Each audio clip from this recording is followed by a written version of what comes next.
Social media के अलग अलग प्लेटफॉर्म पर कई फोटो वायरल हो रहे थे। उस फोटो में दिखाया जाता है कि एक महिला है और एक लड़का है। दोनों एक दूसरे के बहुत करीब होते हैं, तो कहीं लड़का उसे किस कर रहा है तो कहीं महिला उस लड़के को किस कर रही थी।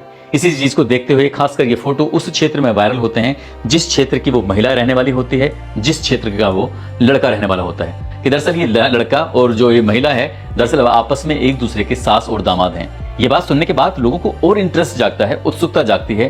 तभी लोगों ने कहा कि क्या इनकी सिर्फ फोटो ही वायरल हो रहे हैं या इससे ज्यादा भी हैं? क्या इनकी वीडियो है कि नहीं है?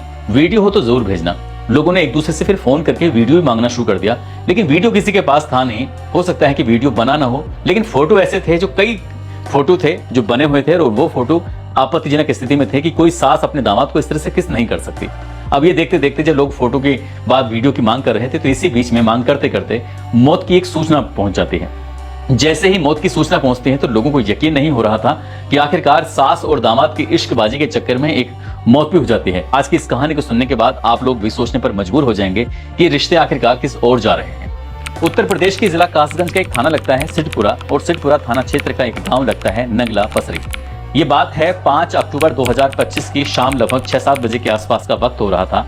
इसी जिले का यानी कासगंज जिले का एक थाना लगता है गज डुंडवारा और इसका गांव लगता है अकबर नगर। यहाँ पर एक सूचना पहुंचती है कि तुम्हारी बेटी की मौत हो गई है। थोड़ी देर बाद फोन पहुंचता है कि तुम्हारी बेटी की हत्या कर दी गई है। एक तरफ हत्या की सूचना पहुंचती है, एक तरफ मौत की सूचना पहुंचती है। घर वालों को जैसे ये खबर लगती है वो दौड़ते हुए मौके पर पहुंचते हैं। यहाँ आने के बाद देखते क्या है कि उनकी 21 साल की एक बेटी है, उसकी लाश चारपाई पर पड़ी हुई है। इसके बाद फिर घर वालों ने रोते बिलखते हुए रात के 8 बजे के आसपास पुलिस को सूचना दी। नजदीकी पुलिस स्टेशन यानी कि सिद्धपुरा में ये सूचना पहुंच जाती है। उसकी मौके पर आ जाती है। आखिरकार उस लाश को कब्जे में लिया जाता है और कब्जे में लेने के बाद पोस्टमार्टम के लिए भेजा जाता है। उस लाश का पोस्टमार्टम कराना था ताकि ये पता चल सके कि आखिरकार मरने का कारण क्या है, कैसे उसकी मौत हुई है। यही मौत का कारण जानने के लिए अब घर वाले, परिवार वाले, रिश्तेदार, तमाम लोग थे जो पोस्टमार्टम हाउस पर इंतजार कर रहे थे कब डॉक्टर आएंगे और कब पोस्टमार्टम होगा। उस रात तो पोस्टमार्टम होता नहीं, लेकिन अगले दिन, ये तारीख है 6 अक्टूबर 2025 को, आखिरकार पोस्टमार्टम जब डॉक्टर करने वाले होते हैं वहां पर जो इस महिला है यानी कि शिवानी है, उसके ससुराल वाले भी एक दो जने आ जाते हैं। और जैसे आते हैं, खासकर उसकी सास आती है जिसका नाम नारायण देवी होता है। नारायण देवी जब आती है तो उसको यहाँ से धकियाया जाता है, गुस्सा किया जाता है, उसके साथ गाली गलौज की जाती है। उससे कहा जाता है कि तुम यहाँ मत रहो, यहाँ रहोगे तो तुम्हारे साथ सही नहीं होगा। लेकिन उसने कहा मैं अपनी बहू के पास ही रहूंगी, अब तुम चाहे मुझे कुछ भी कहो या मारो पीटो, लेकिन वो यहाँ से किसी भी कीमत पर नहीं जाने वाली। शिवानी के मायके वाले आरोप लगा रहे थे कि ससुराल वालों ने उसकी हत्या कर दी है, लेकिन नारायण देवी ने जो आरोप लगाया, उस आरोप को सुनने के बाद यहाँ जितने भी आसपास के लोग थे उनके पैरों तले जमीन खिसक जाती है। लोग सोचने पर मजबूर हो जाते हैं, कहते हैं कि ये सच नहीं हो सकता। दरअसल जिस तरह का आरोप लगाया जाता है वो कहानी सुनाती है कि साल 2018 की बात है। साल 2018 में शिवानी नाम की इस लड़की की प्रमोद से शादी होती है और सब कुछ बढ़िया चल रहा था। उस वक्त प्रमोद दिल्ली में रहकर नौकरी करता था और इन्होंने लड़की को पसंद कर लिया, सब कुछ ठीक था। वो जब जब दिल्ली से आता था अपने घर कम और अपने ससुराल में ज्यादा जाया करता था। वाले पूछते भी थे कि तुम ससुराल में रहते हो जबकि तुम्हारी पत्नी है वो हमारे पास रहती है, तो तुम ससुराल में क्यों ज्यादा जाते हो? तब तक तो घर वालों को, परिवार वालों को, रिश्तेदारों को, किसी को भी ये एहसास नहीं था।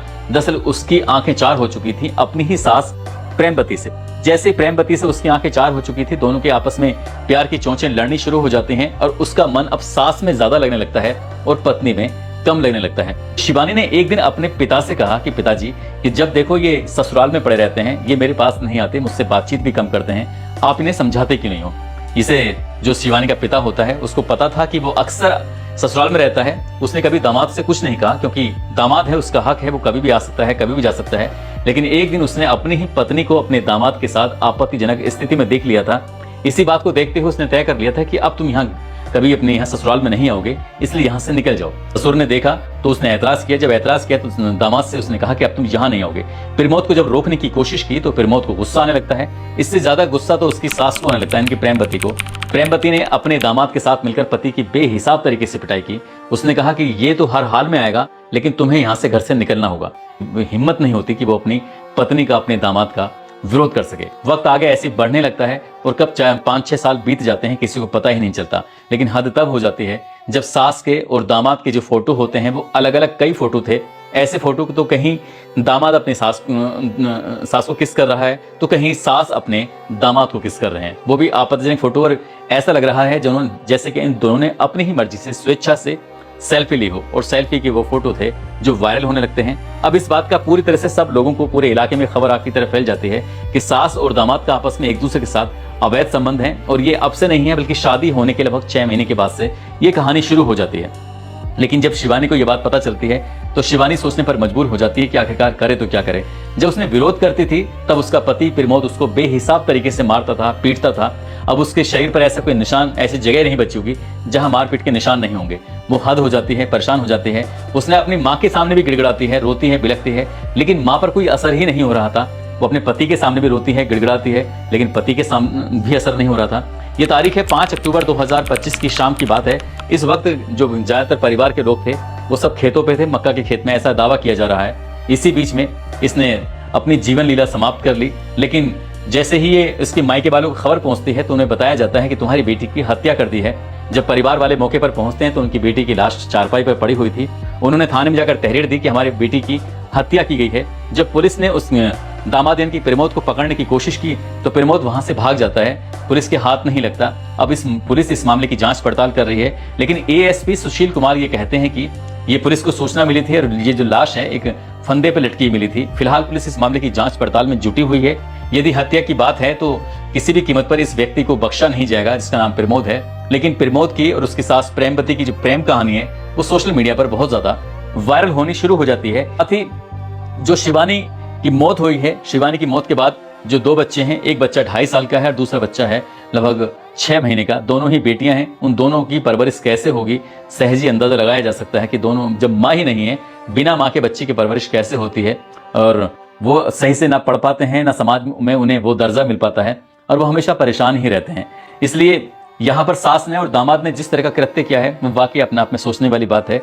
दोस्तों, इस पूरे घटनाक्रम को सुनाने का उद्देश्य किसी को परेशान करना नहीं है, किसी का दिल दुखाना नहीं है, बल्कि आपको जागरूक करना है, आपको सचेत करना है। आप सब लोग अपना ख्याल रखें, सुरक्षित रहें। जय हिंद, जय भारत।